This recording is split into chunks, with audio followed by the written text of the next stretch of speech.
Students, अभी हम आज स्वर संधि का तीसरा पार्ट वृद्धि संधि पढ़ेंगे। कौन सा पार्ट पढ़ेंगे? वृद्धि संधि। इससे पहले हमने दीर्घ संधि और गुण संधि पढ़ लिया है। आज हम पढ़ेंगे वृद्धि संधि। अब वृद्धि संधि के अंदर अभी देखो, पहले हमने सबसे पहले कौन सी संधि पढ़ी थी? दीर्घ संधि। दीर्घ संधि में अ और आ का उसी जाति, मतलब अ और आ के साथ मेल होता है, ई और ई का ई और ई के साथ ही मेल होता है। और फिर वृद्धि में हमने पढ़ा, गुण में हमने पढ़ा अ और आ का ई और ई के साथ मेल होता है। सेकंड नंबर पे नियम में क्या पढ़ा था? अ और आ का उ और उ के साथ मेल होता है। अब हम चलते हैं आगे की ओर। आगे की ओर मतलब अब हम पढ़ेंगे तीसरे में, जैसे अ और आ का ए और ऐ के साथ मेल हो तो क्या बनता है, अ और आ का ओ और औ के साथ मेल होता है तो क्या बनता है। ये आपकी तीसरी वाली संधि है, वो वृद्धि संधि।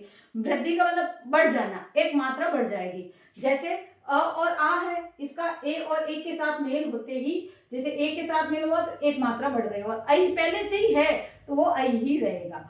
अब जैसे एक एग्जाम्पल लिया मैंने, जैसे एक प्लस एकम। देखो एक प्लस यहां क्या है? अ। देखो पेन चल नहीं रहा है। एक प्लस एकम। अब यहां पे क्या है? अ, और यहां पे क्या है? ए। मिलेगा क्या? बनेगा ऐ वाला, ये वाला ही। तो यहां क्या बनेगा?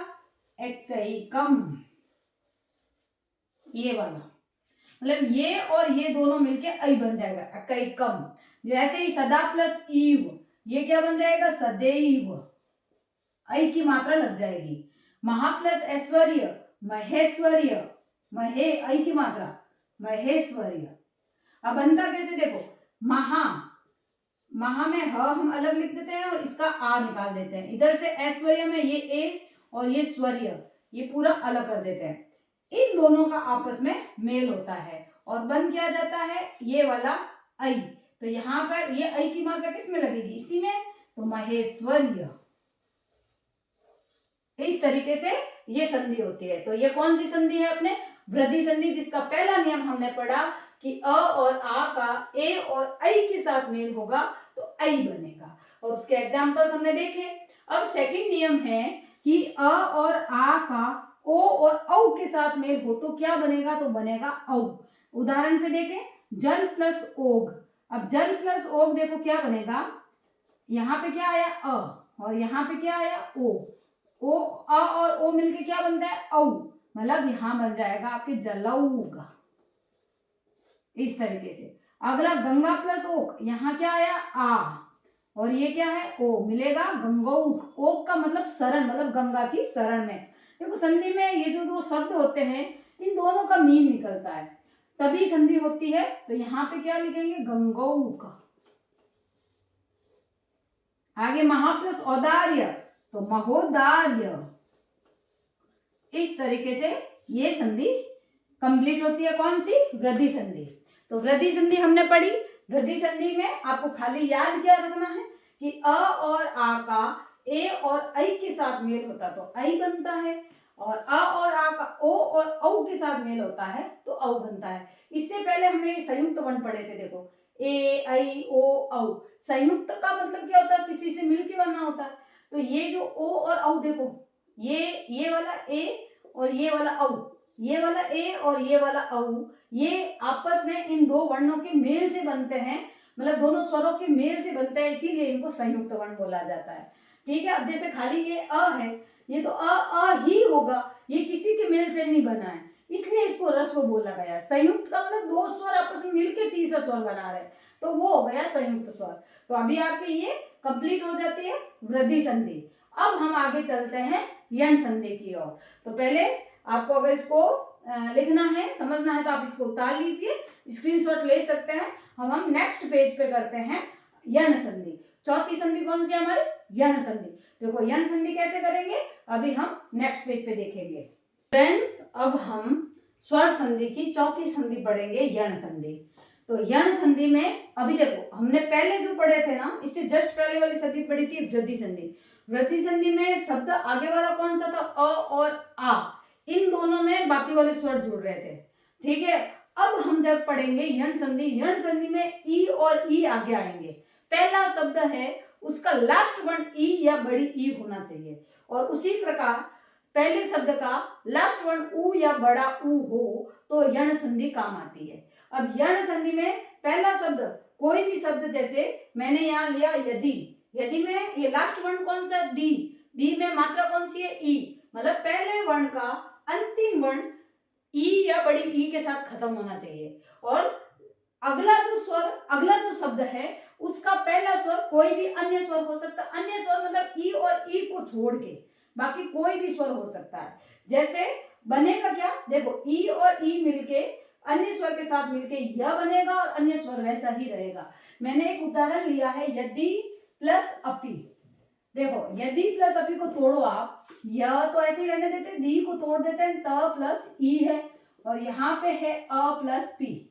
ठीक है, अब देखो संधि किन में होती है, ई और अ में, इसका लास्ट वर्ण और इसका फर्स्ट वर्ण। अब ई और अ मिलके य बनते हैं, इसकी जगह आपके य लग जाएगा, वो भी कौन सा, आधा वाला य।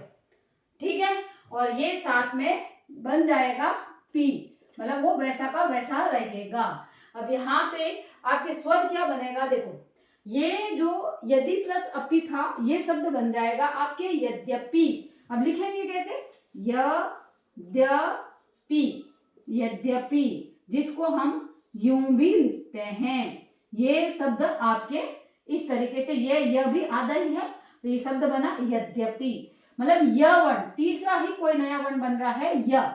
ये किसके अंदर होता है, यण संधि से य याद रह जाएगा आपको, यण संधि में यह शब्द बनता है। वैसे ही देखो प्रति प्लस एक, प्रति प्लस एक, तो ये शब्द बनेगा प्रत्येक। अब ये बताते हैं आपको कैसे बना, देखो प्रति, प्रति में मैं प्र और ती को आधा कर देती हूँ, मतलब तोड़ देते हैं, प्रति प्लस एक, ये वाले वर्ण बन के मिलके क्या बनते हैं, ये बनते हैं आपके य। अब यहाँ आपको ध्यान रखना है, ये जो ए है इस मात्रा के रूप में जाएगा तो यहाँ पे बनेगा क्या, प्रत्येक, क्योंकि ई के साथ जुड़ा कौन है, ए, और ए क्या है, ए की मात्रा के साथ आएगा, ये बन जाएगा, तो यहाँ पे क्या बन जाएगा, देखो प्र, त आधा ही है, और ये क, जिसको हम कैसे लिखते हैं, त को या के साथ ऐड करके लिख देते हैं प्रत्येक। इसी प्रकार से परि प्लस आवरण क्या बनेगा, पर्यावरण। ये आपके यण संधि का पहले नियम।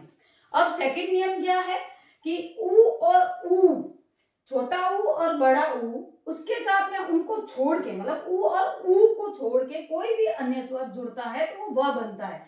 जैसे देखो स्वागत, सु प्लस आगत है, देखो सु को हम तोड़े तो क्या बनेगा, स प्लस उ, और फिर आगत, ये आगत।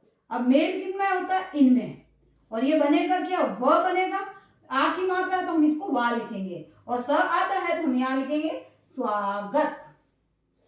इसी प्रकार अनु प्लस अय, ये जो न है वो तो आधा है, तो अन और उ और अ मिलके क्या बन जाएगा, व, तो ये बन गया अन्वय। धातु प्लस ईक, अब देखो धा, तू को अलग कर दो, त प्लस उ प्लस ई, अब ये दोनों मिलके क्या बनेंगे, उ के साथ में जुड़ते ही वो व, ई की मात्रा ये भी हो जाएगा, तो हम लिखेंगे क्या इसको, धात्विक। ये इस तरीके से धात्विक। तो दूसरा नियम भी आपको समझ में आता है। पहले वाले नियम में ई और ई जुड़ते हैं अन्य स्वर के साथ, दूसरे वाले नियम में उ और उ जुड़ते हैं अन्य स्वर के साथ, तीसरा नियम है री और री के साथ में अगर अन्य स्वर जुड़े तो क्या बनेगा, वो बनेगा री। यहाँ जैसे पितृ, यहाँ पे री की मात्रा आ गई, और ये आदेश, पितृ आदेश, तो ये बनेगा क्या, र, मतलब ये जो र है, ये जो आधा त है और ये जो र बन रहा है, दोनों मिलके क्या बन जाएंगे, पित्रादेश। उसी प्रकार से भातृ प्लस उपदेश, भातृपदेश। अब मैंने यहाँ उ क्यों लिखा, क्योंकि यहाँ पे क्या है, उ है, तो यहाँ पे उ की मात्रा लग जाएगी, भातृपदेश। इस प्रकार से अपने ये यण संधि भी पूरी होती है। अब आपके एक अयादी संधि पड़ी है, बाकी बची है, जिसको हम अगली क्लास में करेंगे। तो यहाँ तक आपको स्वर संधि के 4 पार्ट, कौन कौन से, दीर्घ संधि, गुण संधि, वृद्धि संधि और यण संधि, ये चारों पार्ट आपको अपनी बुक में एकदम अच्छे से प्रैक्टिस करके इसको रेडी करना है। वीडियो पसंद आया है तो लाइक और सब्सक्राइब जरूर करें।